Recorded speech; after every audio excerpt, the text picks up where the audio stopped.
Praise the Lord. सभी का स्वागत करती हूँ आज के इस एपिसोड में। प्रभु आप सबको बहुत आशीष दे। जितने लोग रेगुलर इस प्रोग्राम को देखते हैं, मैं विश्वास करती हूँ प्रभु अद्भुत रीति से आपके जीवनों को ब्लेस कर रहा है, आपके जीवनों से बात कर रहा है। हालेलुया। प्रियो, जानते हैं परमेश्वर के पास जब हम जाते हैं अपनी प्रार्थना के निवेदनों को लेकर, अपनी जीवन की परिस्थितियों से जिनसे हम फाइट कर रहे होते हैं, उन बातों को लेके जब प्रभु के आगे जानते हैं, मैं आपको बताना चाहती हूँ, जब आप प्रभु के आगे अपनी बातों को रखते हैं, विश्वास करिए वो उसके कान हैं, वो सुनता है, उसकी आँखें हैं, वो देखता है, वो आपकी हर एक परिस्थिति को जानता है। वचन बताता है तुम्हारे मांगने से पहले मैं जानता हूँ तुम्हें किन बातों की आवश्यकता है। वचन बताता है वो दूर ही से हमारे मन के हर एक विचार को जान लेता है। पर जानते हैं बड़े दुख की बात है कि किसी व्यक्ति को जो संसार में है, अचानक उसके जीवन में कोई ऐसी विपरीत परिस्थिति आई, कोई परेशानी आई और उसे याद आया कि हाँ, अब मुझे प्रार्थना करनी चाहिए। वो प्रभु के सेवकों के पास जाएगा, वो अपने चर्च के अगुओं के पास जाएगा, वो यीशु के पास जाएगा, प्रार्थना करेगा। और जानते हैं जब यीशु मसीह उन परिस्थितियों को बदल देंगे, या जब यीशु मसीह उनके हालात को बदल देते हैं, वो व्यक्ति वापस संसार में चला जाता है और उन्हीं अभिलाषाओं, उन्हीं चीज़ों में अपने जीवन को दोबारा से व्यतीत करने लगता है। यदि आप प्रभु के पास आए, आपने अपनी चीज़ों को लिया, उससे ब्लेस हुए और आप वापस संसार में अपने जीवन को व्यर्थ वस्तुओं में, व्यर्थ चीज़ों में व्यतीत कर रहे हो, गंवा रहे हो, तो जानते हैं इससे बड़ी मूर्खता और कुछ नहीं। आज परमेश्वर का वचन आपसे क्या कहता है? आज खुदा का कलाम कहता है परमेश्वर के खोजी बनो।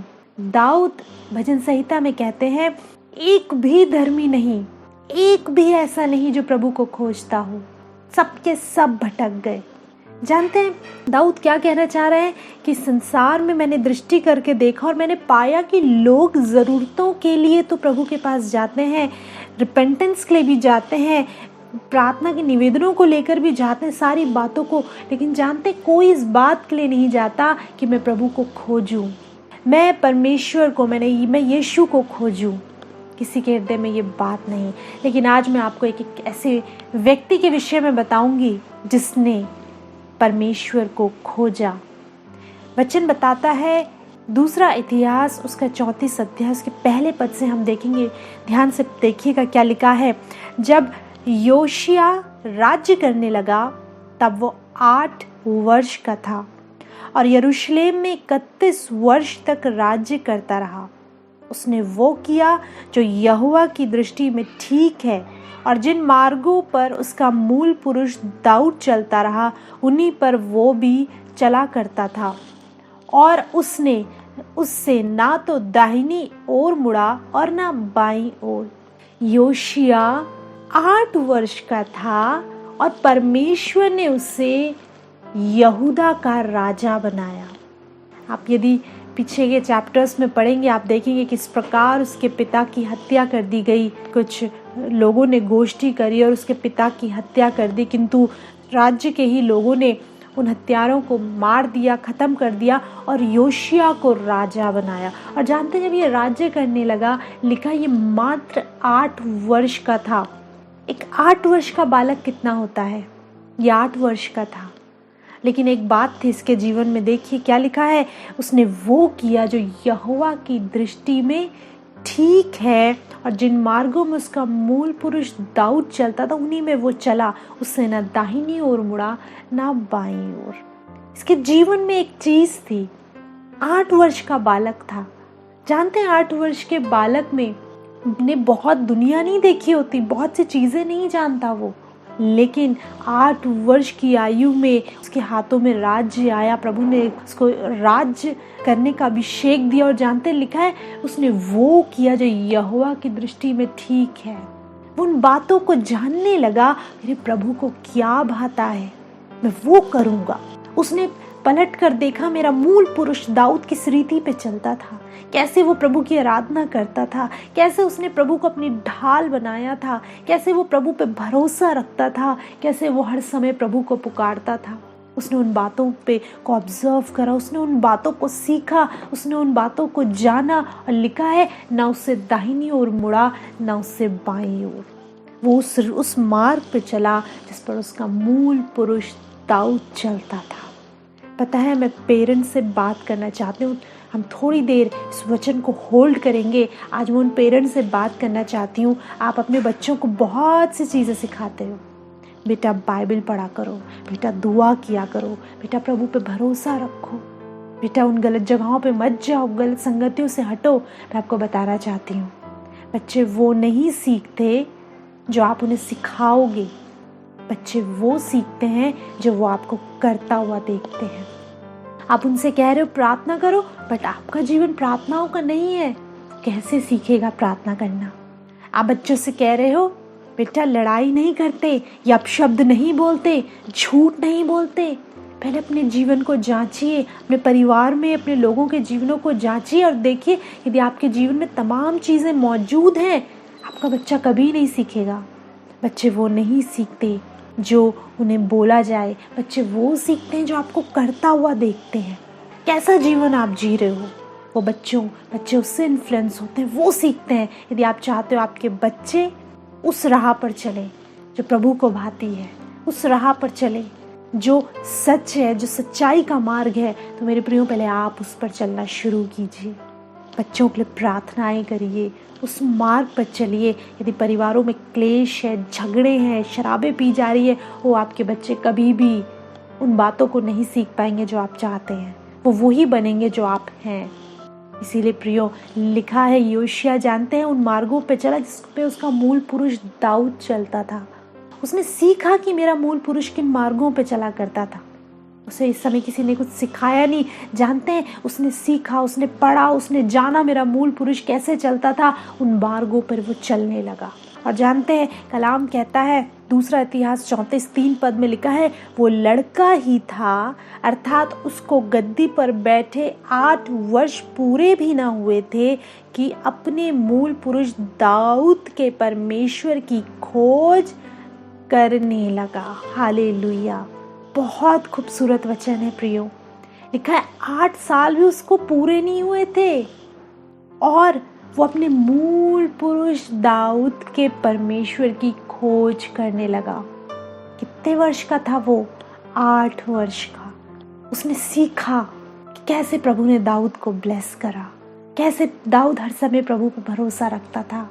और उन बातों को सीखकर जब उसने देखा कि वो प्रभु कैसे दाऊद के साथ बना रहता था, कैसे एक चरवाहे को इज़राइल का राजा बना दिया, उन बातों को जब उसने सीखा, जाना, समझा, उसने इस बात को जाना उसका परमेश्वर भला है, दाऊद का परमेश्वर भला है। और मैं भी अपने परमेश्वर को, दाऊद के परमेश्वर को खोजूंगा।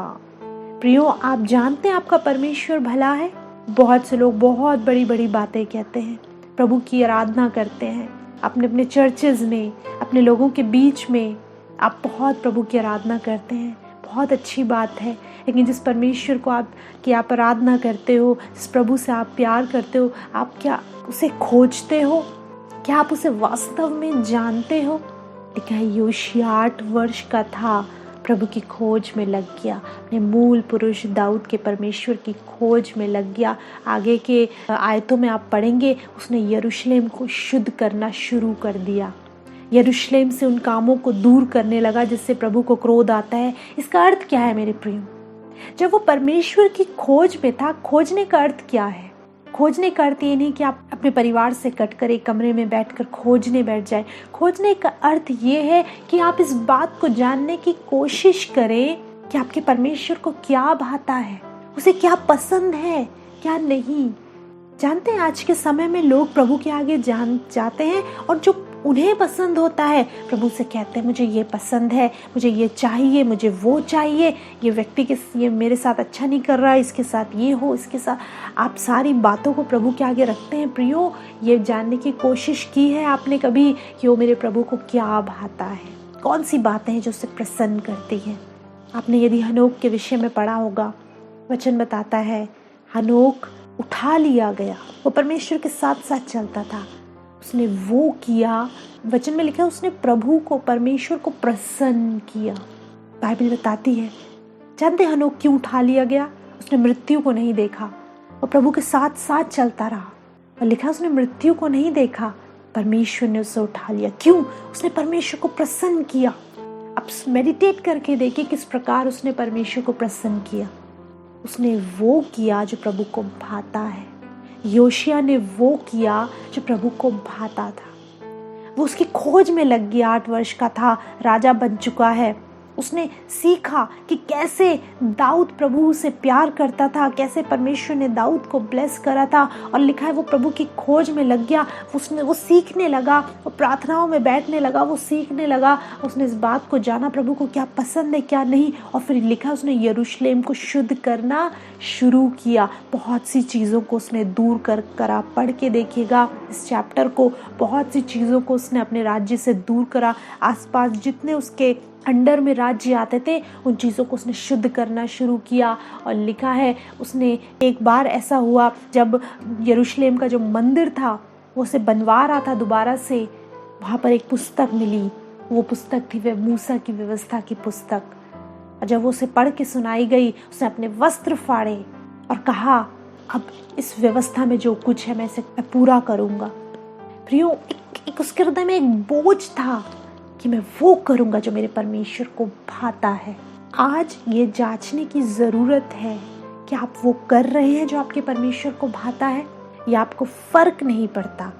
आपको फर्क पड़ना बंद हो गया है कि परमेश्वर को क्या पसंद है क्या नहीं, कैसे मैं उसे प्रसन्न करूं, कैसे वो मेरे जीवन से खुश हो।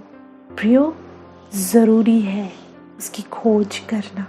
जानते एक स्थान पर आप मेरे साथ पढ़िए तो लिखा है रोमियो की पत्री उसका 12 अध्याय उसके पहले और दूसरे पद को हम देखेंगे। यहाँ पे लिखा है, इसलिए हे भाइयों मैं तुमसे परमेश्वर की दया स्मरण दिलाकर विनती करता हूँ कि अपने शरीरों को जीवित और पवित्र और परमेश्वर को भावता हुआ बलिदान करके चढ़ाओ, यही तुम्हारी आत्मिक सेवा है। क्या कहते हैं पौलुस? कहते हैं मैं तुमसे विनती करता हूं अपने शरीरों को जीवित, पवित्र और परमेश्वर को भावता हुआ बलिदान करके चढ़ाओ, ये तुम्हारी आत्मिक सेवा है। हर व्यक्ति जो इस पृथ्वी पर है परमेश्वर की सेवा कर सकता है इस प्रकार से। आत्मिक सेवा कैसे? अरे अपने शरीरों को जीवित। जानते हैं वो शरीर जीवित कैसे रहता है? आप कहोगे सिस्टर हम तो जीवित हैं, हम तो जी रहे हैं, हमारे भीतर प्राण है, हमारे भीतर सांस है। जानते हैं बहुत से मृत लोग भी आज इस प्रोग्राम को देख रहे हैं जो अंदर से मर चुके हैं, जो गुनाह और पाप में इस तरह से खोए हुए हैं उन्हें उन पे वचन का भी असर नहीं होता। हो सकता है वो बाइबल भी पढ़ रहे हैं, हो सकता है प्रोग्राम भी देख रहे, हो सकता है चर्च भी जा रहे हैं, पर उन पे कोई फर्क नहीं पड़ रहा। उनका जीवन जैसे पहला था आज भी ऐसा ही है। वो अपनी लाइफ को पूरी तरीके से एंजॉय करना चाहते हैं, संसार में खोए हुए हैं। ऐसे डेड पीपल्स हैं जो आज इस प्रोग्राम को देख रहे होंगे। प्रभु का वचन कहता है मैं विनती करता हूँ तुमसे अपने शरीरों को जीवित कैसे रहता है शरीर? प्रार्थनाओं के द्वारा, वचन को पढ़ने से, प्रभु की संगति में बैठने से जीवित रहते हो आप। जैसे मैंने कई बार इस बात को बताया, जैसे शरीर को जिंदा रखने के लिए रोटी की ज़रूरत है, जल की ज़रूरत है, हवा की ज़रूरत है, उसी प्रकार आपकी आत्मा को जीवित रखने के लिए प्रभु के कलाम जो रोटी की मानिंद है, आपकी आत्मा को ज़रूरत है कि आप इस वचन को पढ़ा करें, इससे सीखा करें, इसे मेडिटेट किया करें, इसे अपने जीवन में उतारें, इससे सीखें, इसके अनुसार चलें। ये वचन आपकी आत्मा को जीवित रखेगा। प्रार्थनाएं आपकी आत्मा को सांस लेने में मदद करेंगी। आप जब प्रार्थनाएं करोगे, उसकी उपस्थिति में बैठोगे, आप शुद्ध होते रहोगे, आपकी आत्मा जीवित रहेगी। लिखा है अपने शरीरों को जीवित, पवित्र। वो बहुत टफ है पवित्र बनना। कैसे पवित्र रहें? इतनी बुरी थॉट्स हैं, इतना बुरा जीवन है, इतना झूठ बोलना पड़ता है। अभी कुछ समय पहले एक भाई का फ़ोन आया, कहते हैं सिस्टर बोलना पड़ता है झूठ, ऐसा प्रोफेशन है कि बोलना पड़ता है, नहीं बोलेंगे तो बहुत सा लॉस हो जाएगा, बहुत सी प्रॉब्लम आ जाएंगी। ओ प्रभु कहता है पवित्र बनो, तुम्हारा बुलाने वाला पवित्र है। छोटी छोटी चीज़ों को के साथ आप कॉम्प्रोमाइज़ कर रहे हो, आपको लगता है सॉरी बोल लूँगा, झूठ बोल के काम चल रहा है तो चलने दो। प्रियो, मैं आपको बताना चाहती हूँ, परमेश्वर को ये नहीं भाता। परमेश्वर आपको अपने पुत्र के समान पवित्र देखना मांगता है। वचन बताता है जीवित, पवित्र, उन चीज़ों को जो आपको अपवित्र करती है, आपकी थॉट्स को इम्प्योर करती हैं, उन चीज़ों को दूर करो। उन बातों को, उन मित्रों को जिनके साथ आपको पता है आप रहते हो और आपको वो अपवित्र करते हैं, बुरी बातें, बुरी संगति, बुरा चाल चलन है उनका, और आप उनके साथ संगति करो, वो आपको दूषित कर रहे हैं, प्लीज़ उन्हें अपनी लाइफ से दूर करना शुरू करिए। वरना एक समय आएगा कि आप प्रभु के तो नहीं होगे, लेकिन आप संसार के होके रह जाओगे। जिसके साथ ना आप ज़्यादा समय बिताओगे, आप उसी के जैसे बनोगे। परमेश्वर के साथ अधिक समय बिताओगे तो प्रभु के रूप में ढलते जाओगे। अगर आप ऐसे मित्रों के साथ, ऐसी चीज़ों के साथ, ऐसे गैजेट्स के साथ समय बिता रहे हो तो जानते हैं आप उन्हीं की तरह होते चले जाओगे। आपका बोल चाल, आपका स्वभाव, आपकी आत्मा, आपका चाल चलन उसी रीति पर ढलता चला जाएगा। बाइबल बताती है अपने शरीरों को जीवित और पवित्र और परमेश्वर को भावता हुआ बलिदान करके चढ़ाओ। यही तुम्हारी आत्मिक सेवा है। परमेश्वर को भावता हुआ, जो उसे पसंद आए, ऐसा जीवन हो तुम्हारा। सोचना बंद कर दिया है लोगों ने कि मेरे परमेश्वर को क्या भाता है, आपको क्या पसंद है, आप क्या चाहते हो। ये बातें लेकर तो आप बहुत प्रार्थनाएं करते हो। अच्छी बातें मांगी, प्रभु ज़रूर देगा। विश्वास के साथ पास जाओगे, प्रभु आपकी हर प्रार्थना का उत्तर देगा। लेकिन कभी आप ये सोचिए कि मेरे परमेश्वर को मुझसे क्या चाहिए, उसे क्या भाता है, कैसा जीवन है मेरा, क्या जैसा जीवन मैं इस समय जी रही हूँ या जी रहा हूँ, क्या मेरे प्रभु को वो भाता है। जब प्रभु आपकी ओर देखेगा इस घड़ी तो क्या वो प्रसन्न होगा, उसे आपका जीवन पसंद आएगा। प्रियो, इस बारे में सोचना शुरू करिए। वचन कहता है वो करो जो उसे भाता है, ये तुम्हारी आत्मिक सेवा है। और दूसरा पद हम देखेंगे, लिखा है इस संसार के सदृश्य ना बनो, परंतु तुम्हारे मन के नए हो जाने से तुम्हारा चाल चलन भी बदलता जाए, जिससे तुम परमेश्वर की भली और भावती और सिद्ध इच्छा अनुभव से मालूम करते रहो। प्रभु का कलाम कहता है तुम्हारे मन के नए हो जाने से, जब तुम्हारा मन बदल गया है, अब तुम्हारा चाल चलन भी बदलना चाहिए। संसार के सदृश्य ना बनो। प्रियो, आप ये नहीं कह सकते कि मेरे मित्र ऐसा कर रहे हैं तो मैं क्यों नहीं कर सकता, वो झूठ बोल रहे तो मैं क्यों नहीं कर सकता, वो गलत चीज़ों में इन्वॉल्व है तो मैं क्यों नहीं कर सकता। आप नहीं कर सकते। वचन बताता है उनके सदृश्य ना बनो। तुम्हारे मन के नए हो जाने से अब तुम्हारा चाल चलन बदलता जाए, तुम्हारा चाल चलन बदलता जाए। यदि तुम्हारा चाल चलन अब भी वैसा ही है जैसा पहले था, तो इसका अर्थ ये है कि तुम में कोई बदलाव नहीं आया। तुम खुद स्वयं को धोखा दे रहे हो, तुम अपने परिवार को धोखा दे रहे हो, लेकिन परमेश्वर को धोखा नहीं दे सकते, क्योंकि प्रभु मन को देखता और मन को जांचता है। तुम्हारे मन के नए हो जाने से तुम्हारा चाल चलन बदलता जाए, संसार के सदृश्य ना बनो। और फिर वचन बड़ी खूबसूरत बात कहता है, लिखा है चाल चलन बदलता जाए, जिससे तुम परमेश्वर की भली और भावती और सिद्ध इच्छा अनुभव से मालूम करते रहो। बाइबल बताती है तुम्हारा चाल चलन बदलता जाए। और जानते, जब आपका चाल चलन बदलता रहेगा, अब आप बहुत सी चीज़ों को नो करना सीख जाओगे, बहुत से लोगों से कटने लगोगे जो आपको व्यर्थ की चीज़ों में इन्वॉल्व करते हैं। बहुत से प्रोग्राम्स, बहुत से टीवी चैनल्स, बहुत से मोबाइल पर व्यर्थ समय बिताना, शराबें, गलत संबंध, बहुत से पापों से आप दूर होने लगोगे। आपका चाल चलन बदलता रहेगा। और जानते हैं, फिर आप परमेश्वर की सिद्ध और भावती हुई इच्छा अनुभव से मालूम करते जाओगे। फिर आपको खुद से पता चलने लगेगा मेरे प्रभु को ये भाता है, उसे ये बातें नहीं भाती। जो प्रभु की संगति में रहते हैं मेरे प्रियो, पवित्र आत्मा उनको सिखाता रहता है, तू इन कामों को मत कर, तू इन बातों से दूर रहे। पर पवित्र आत्मा उन्हें सिखाता है परमेश्वर को क्या भाता है, परमेश्वर की तेरे जीवन के लिए क्या इच्छा है। आप चाहते हैं कि परमेश्वर आपको गाइड करें, आपको बताएं कि मैं इन बातों से प्रसन्न होता हूँ, उसके साथ संगति करना शुरू करिए। अपने चाल चलन को, आपका चाल चलन अब बदल जाना चाहिए। लिखा है योशिया यहोवा की खोज में लग गया। उसने पहला काम क्या किया? यरूशलेम को शुद्ध करना शुरू करा। यरूशलेम क्या दिखाता है? यरूशलेम वो स्थान जहाँ परमेश्वर का मंदिर है। मैं आपको बताऊँ, आपकी देह पवित्र आत्मा का मंदिर है। योशिया ने पहले यरूशलेम को शुद्ध किया। ज़रूरत है, आप जब कहते हो कि अब मैं यहोवा की खोज करूँगा, ज़रूरत है इस बात की कि आप अपने आप को शुद्ध करें, प्यूरिफाई करें अपने आप को, उन बातों को दूर करें। योशिया ने उन चीज़ों को दूर करना शुरू किया जिससे यरूशलेम अपवित्र हो गया था, उन बातों को दूर करा। उसी प्रकार आप भी अपने जीवन से उन बातों को दूर करें जिन्होंने आपको पवित्र कर दिया है। जब आप ऐसा करोगे, जब आप उस चाल चलन आपका बदलेगा, जब आप प्रभु के साथ संगति करोगे, बाइबल बताती है तब तुम उसकी सिद्ध और भावती हुई इच्छा अनुभव से मालूम करते जाओगे। आप इतने एक्सपीरियंस्ड हो जाओगे, आपको पता चल जाएगा कि प्रभु को क्या पसंद है और क्या नहीं पसंद। उसके अनुसार अब तब आप जीवन को जियोगे और ये आपकी आत्मिक सेवा होगी। प्रभु इन बातों से प्रसन्न होगा। प्रियो, इस घड़ी ये बात विचारिए, ये बात सोचिए कि जिस प्रकार के जीवन को लिए आज आप इस समय बैठे हो, क्या प्रभु को ये जीवन भाता है? क्या प्रभु आपके जीवन से प्रसन्न है? हाँ, उसने आपको बहुत ब्लेस करा है, बहुत सी आशीष है आपके परिवार में, बहुत कुछ है आपके परिवार में, लेकिन क्वेश्चन ये है, क्या वो आपसे प्रसन्न है? क्या ऐसा आपका जीवन उसे पसंद है? आपका चाल चलन, आपका बोलने का तरीका, आपका व्यवहार उसे पसंद है?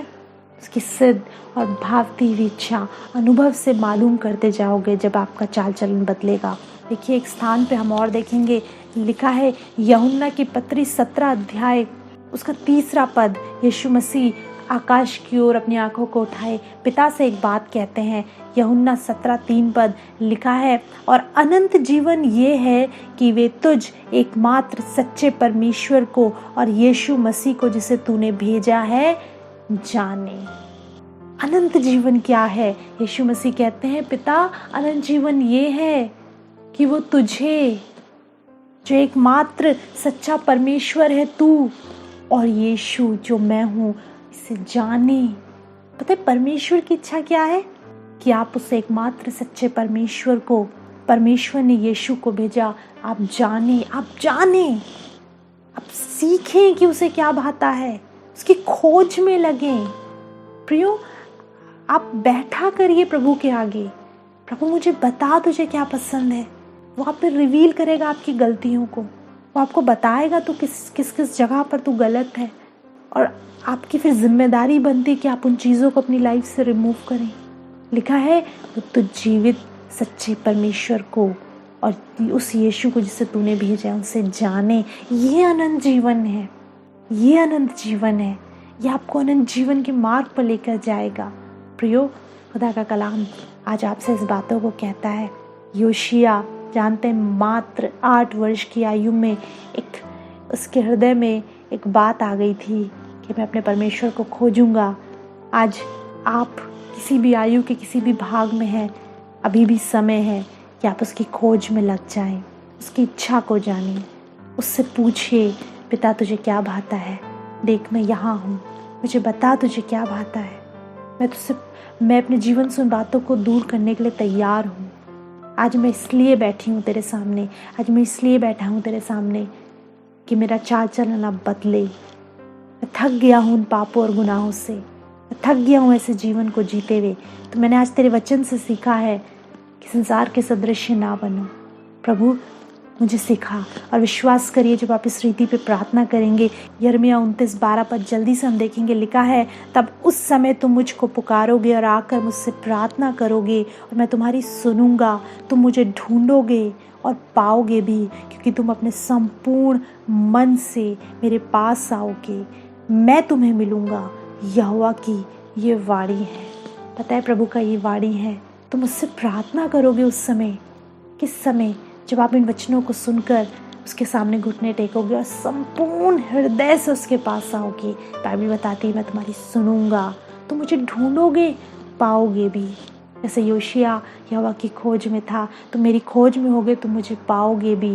और बाइबल बताती है, क्योंकि तुम संपूर्ण मन से मेरे पास आओगे, मैं तुम्हें मिलूंगा।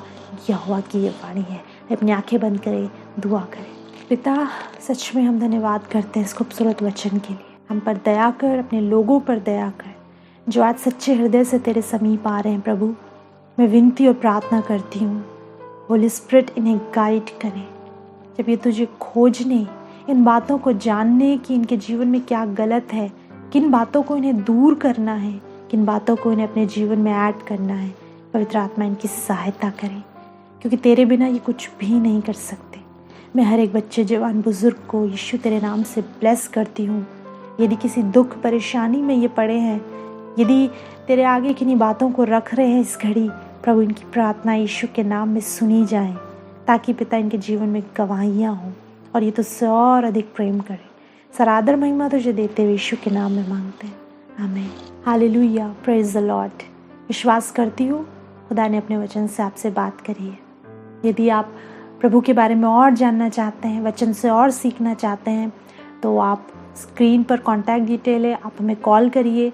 जो लोग कॉल नहीं कर सकते वो व्हाट्सएप भी कर सकते हैं, मैसेज भी कर सकते हैं। हम आपसे बात करेंगे, आपको रिप्लाई करेंगे और आपके लिए प्रार्थना करेंगे। प्रियो, आप इस वचन को दोबारा सुनना चाहते हैं तो आप YouTube चैनल पर जाइए, हमारा ट्रू शेपर्ड मिनिस्ट्रीज़, आप वहाँ पे टाइप करिए, वीडियोस हैं। ब्लेस होइए, प्रभु उन वीडियो से आपसे बात करेगा, आपको ब्लेस करेगा और विश्वास करती हूँ कि उनके द्वारा आप प्रार्थनाओं के जीवन में और अधिक आगे बढ़ेंगे। हालेलुया। प्रियो, हमारा ये प्रोग्राम हर शनिवार दोपहर 12 बजे और मंडे दोपहर 12 बजे आता है। आप अपने मित्रों के साथ, अपने परिवार के साथ इसे देख सकते हैं, ब्लेस हो सकते हैं। सेवकाई का उद्देश्य ये है कि प्रभु आपके जीवनों में जो कुछ भी बदलाव प्रभु चाहते हैं वो आपके जीवनों में आए, आप प्रभु की ओर समीप आए। यही हमारी आपके लिए प्रार्थना है। प्रभु आप सबको बहुत आशीष दे। अगले सप्ताह आपसे दोबारा मुलाकात करेंगे। तब तक प्रभु यीशु मसीह में आप सभी को हमारा सलाम।